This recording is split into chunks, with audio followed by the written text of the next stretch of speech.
It's now my real pleasure to have a conversation with Paul Scully, who's got the fabulous title of Minister for Tech.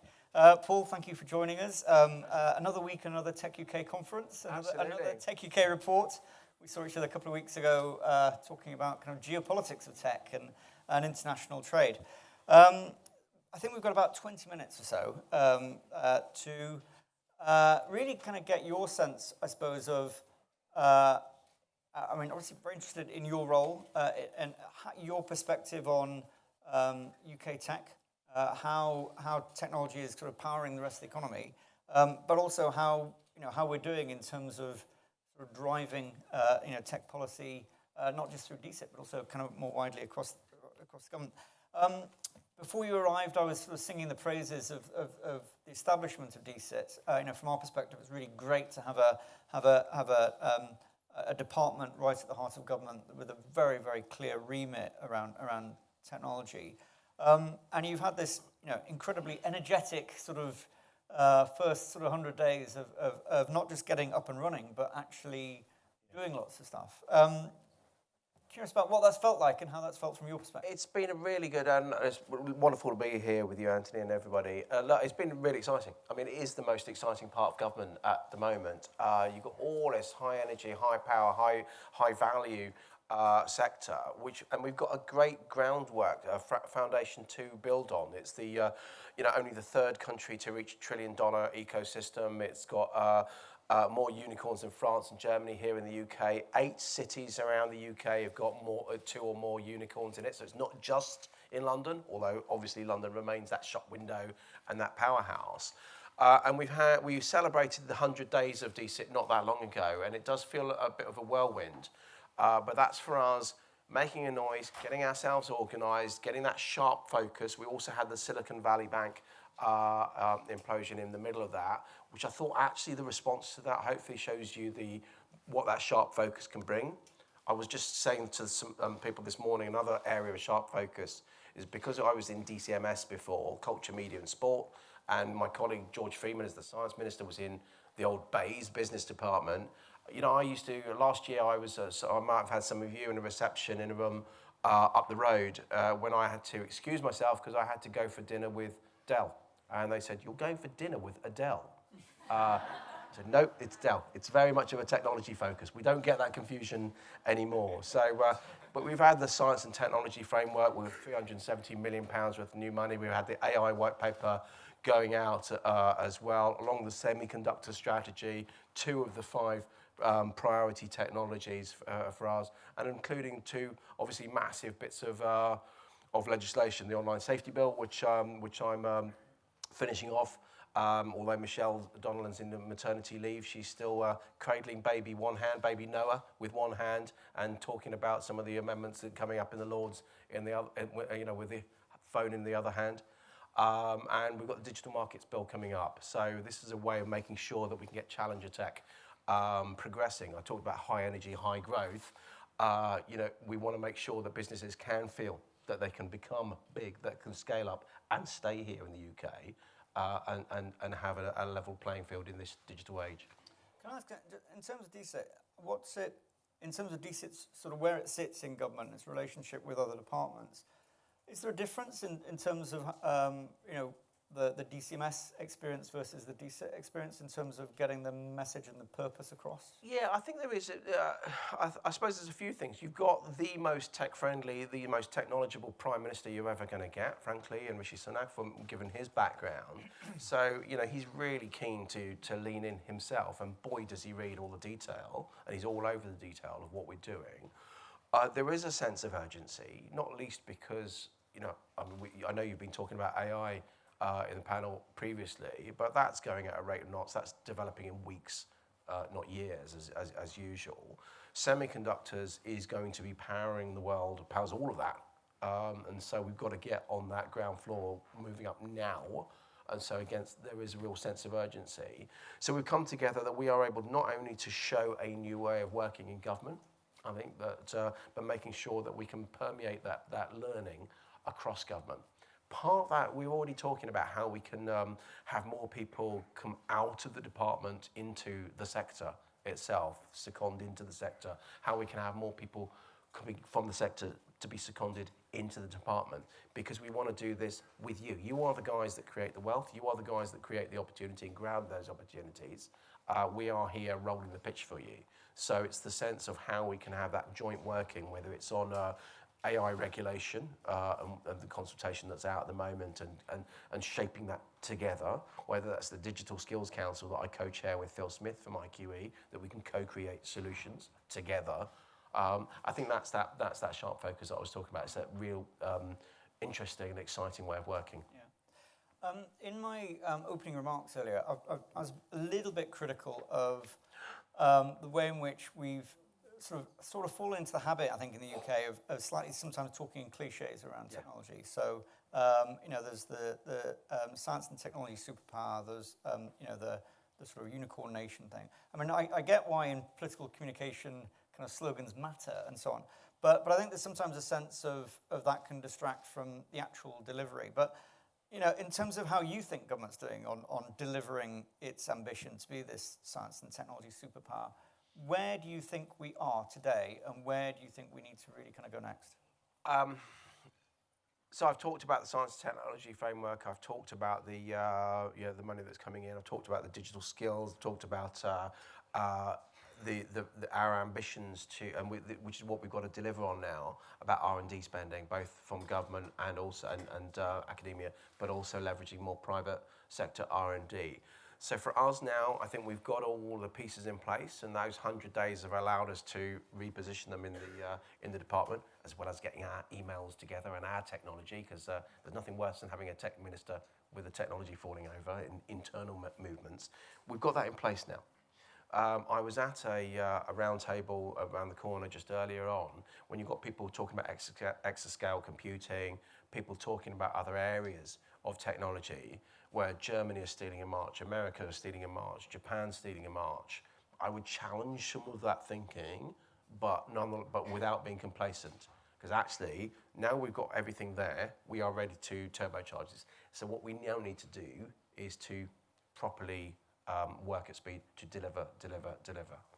So we shared the tech plan with you in advance. I mean, what was your sort of sense of that in terms of the ideas and sort of proposals that we put across? Yeah, I think there's some really interesting things there. There's the things that we're already working on, that you're bringing out in those 18 points. There's things that we've talked about, and again, it's nice to have that in the sharp focus that you are putting in.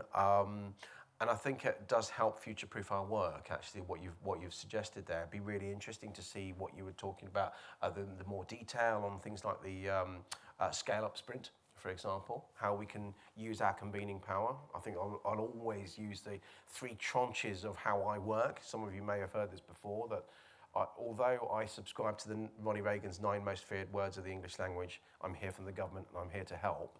Nonetheless, there are things that the government can do to help, and anything you need to roll that pitch that I was talking about, we'll do. What can I do to get out of your way? Good regulation helps give confidence and helps develop markets. Bad regulation is just a cost of business. So what can we learn from that? But how can we use that convening power? So things like the scale-up sprint was really interesting. And some around your regulatory sandboxes, and you were talking about the online safety sandbox. I'd love to, because that's a more immediate area of concern for me. I'd love to, have a chat about that further too. I'd be very, very, very keen to do that. Let's sort of dig into that sort of kind of regulation piece a little bit deeper. And obviously there is enormous kind of media focus on AI at the moment. Some kind of quite remarkable statements that have been made by people who are kind of close to AI technology, headlines in the Times today. Sort of, we've got 2 years away from being from a sort of catastrophic kind of level of AI. That sort of narrative doesn't often lend itself to thoughtful policy making. It doesn't. But at the same time, I think we all recognise a need to move with real speed now. That to match the pace of innovation that's happening in terms of AI. So when you're looking now at the white paper, which frankly we thought was a really good piece of work, and the fundamental requirement to be agile, I think is really important. But now when you're looking at the AI white paper, how are you thinking about the way in which we need to take it forward now? Because I think we share that sense of urgency about the need to make progress. Yeah, I mean, look, you're right. Those headlines, those headlines could come true. I'm not going to dismiss all of this thing. If we get it wrong, there is a dystopian point of view that we can follow here. There's also a utopian point of view. To borrow Viscount Camrose's phrase, I'd love to take credit for that extra strapline that you were talking about. We always talk in sound bites. But both can be possible.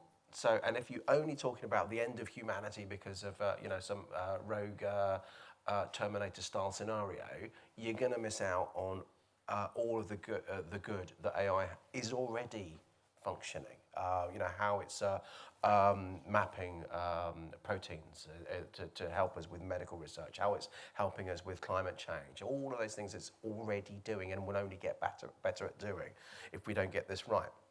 So the AI white paper, it has its the 5 principles that we've set out in there, and we're looking at how we can use work with sector first, then the principles, and then regulation afterwards. So that comes sort of the concentric circles, if you like. But a lot of this needs to be done at an international level, and I think that, we've already, if you measure how the countries that are working on AI, we're probably third in the world, something like that. I think if you one measure is behind us between the US and China, one was behind the US and Singapore. So we've already got a good credibility to be talking about AI, not with Turing as chair, with Ada Lovelace and the like. We've got a really good pedigree. I was in Japan recently at the G7, and it was really interesting to hear the language change. But so the Margaret Vestager, the EU Commissioner, was talking about how can we use the G7, how we can use the OECD to convene those international conversations. And I think we can actually, as I say, be at the forefront of that without taking all the glory, because this has to be collaboration. But I think we're in a good place to really push that international collaboration and, if needed, regulation. But some of the other narrative worries me. When we put out the day we put out the white paper, if you remember, there was the letter from 1,000 scientists, and Elon Musk was obviously the headline on that. And 2 weeks later, he sets up an AI company himself.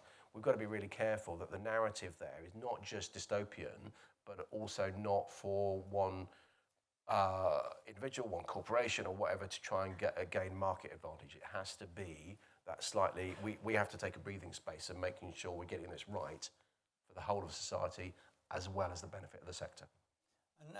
So from you have kind of competition concerns as well as all of the other ethical concerns that you really have to sort of think about in relation to all this. Yeah, absolutely. I mean, this part of the Digital Markets Bill is really trying to update. I used to be the Minister for Competition and Consumers when I was in the old BEIS department as Small Business Minister.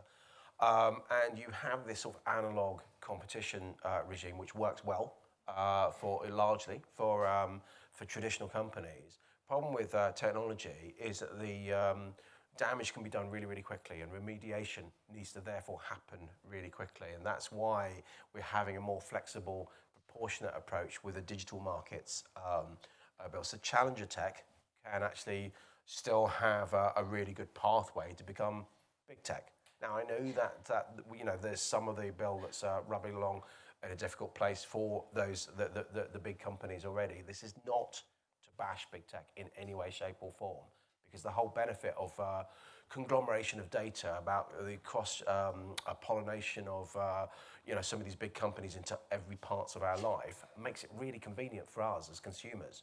But it can also have an effect on competition that we just need to get right. So I know with further conversations with you, we will indeed get that right. And Lucy Powell, your counterpart in the opposition, reported in the Guardian today, sort of saying that there may be a role for a harder regulation around some aspects of large language models, but she also raised this idea of there being a role for licensing and whether some technologists, some companies might need to be licensed to do certain things in relation to certain types of AI. Do you think that has some merit as a workable way forward, or does it raise concerns for you? It would be interesting to tease out more detail from where she's going on that, because I'm not entirely sure who would be doing the licensing and what ability they would have to be able to license that. I think what we're looking at with the AI white paper is to regulate outcomes rather than the technologies themselves. I think that's the flexibility that we have within the white paper, and hopefully you will see when you look into the detail of online safety, whether it's digital markets and other areas, that same level of flexibility, of proportionality within it, that then means it's not out of date within 5 minutes. If you go technology specific, if you go licensing specific, I suspect it's not going to be long before you need to just rip it up and move something else on as well. Minister, thank you very much. It's been great to have you at another Tech UK conference, and I'm sure there won't be. Well, we've got London Tech Week next week, so I'm sure we'll be crossing paths quite a lot over the next few days. But thank you very much for joining us today, and we really appreciate our engagement with your new department. We really appreciate the energy and the dynamism that it's brought in its very early days. So thank you very much. Pleasure.